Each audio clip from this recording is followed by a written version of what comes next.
Siya si Edgar. Ipinanganak na wala ang dalawang kamay at paa. Sa unang tingin, tila mahihirapan sa mga normal na gawain si Edgar. Pero ang nakakabilib, kayang-kaya niyang mga gawaing bahay tulad ng pagluluto, paghuhugas at pag-aayos ng mga nasirang gamit. At kapag gusto niya ng buko, aba, siya mismo ang umakyat dito sa puno. Nagmumotor din siya at nagbibisikleta. Ngayon nagdatawan kamok ng kastar na talintuna. Yung medyo dumadakkel. Aming makita na nga rami na gito da kumplito. Maharami na mamin. Aging gana di nagpamanila.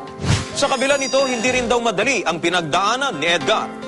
Napilitan nga siyang huminto sa pag-aaral. Kasi nung tukso nga nung malit ako, ganun.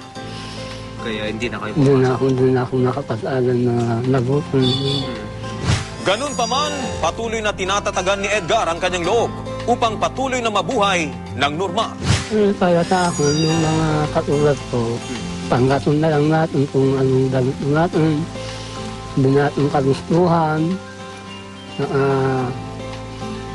Panggatun na lang natin ng kalooban kasi walang Diyos yan.